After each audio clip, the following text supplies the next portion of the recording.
Vazhdojmë që të përgatisim mbushjen e burekut. Fillimisht në një inë, unë do të shtoj djath, por djath special për burek. Në total do të përdor 300 gram. Lloji i djathit, cilin po e përdor për burek, është nga ky.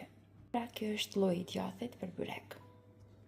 Tani me ndihmën e një piruni do ta shtypim.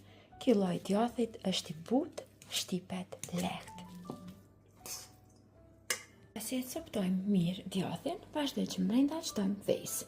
Nëse nuk keni nga ky lloj djathi, lirisht mund që ta përgatitni piten me gjisë ose me çfarëdo lloj djathi tjetër të butë. Vazhdojmë tani që brenda ta shtojmë një vezë të plotë. Vazhdojmë tani brenda të shtojmë edhe krem pana, por krem pana për gjellëra, krem të kripur. Në total shtojmë 150 ml. Vazhdojmë tani dhe e përzijejmë mirë.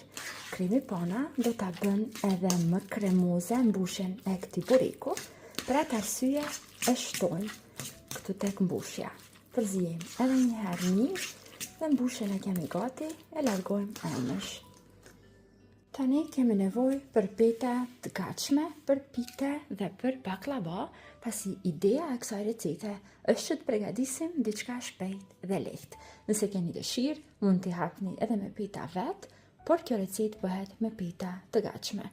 Në total unë po përdor 500 gram peta të gatshme, të cilat janë edhe për pite, edhe për baklava, por duhet bëni kujdes që t'i bleni ato të freskëta dhe jo t'i merrni të ngrira. Tavolinën e punës marrim 2 peta të gatshme dhe i vendosim kështu. Shtoj njërën pjesë të petës anësh, shtoj pak gjalp dhe e rikthej. Në të mënyrë edhe nga ana tjetër shtojmë gjalp të shkrirë. Përsëri tani këtu do të shtojmë edhe pak gjalp. Shpërndahet mirë gjalpi, zakonisht e bëj kështu, në këtë mënyrë.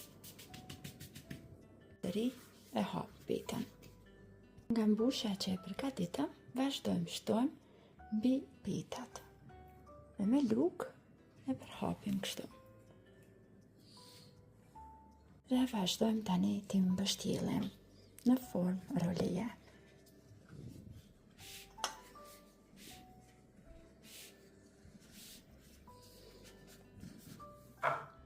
Në të njëjtën mënyrë i mbështjellim të gjitha petat. Të duket i gjithë bureku, pasi e kemi renditur dhe i kemi shtuar në një tepsi për pjekje, vazhdojmë tani që t'i lyejmë edhe një herë sipër.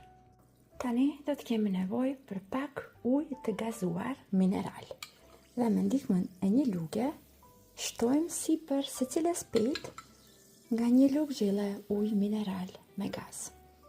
Dhe tani përsëri sipër ju shtojmë edhe nga pak gjalp të shkrirë. Vazhdojmë me një herë që ta pjekim. Fura është e parangruar në 220 gradë dhe i pjekim ashtu diku prafërsisht në 25 deri në 30 minuta derisa bureku të ketë marrë një ngjyrë të bukur.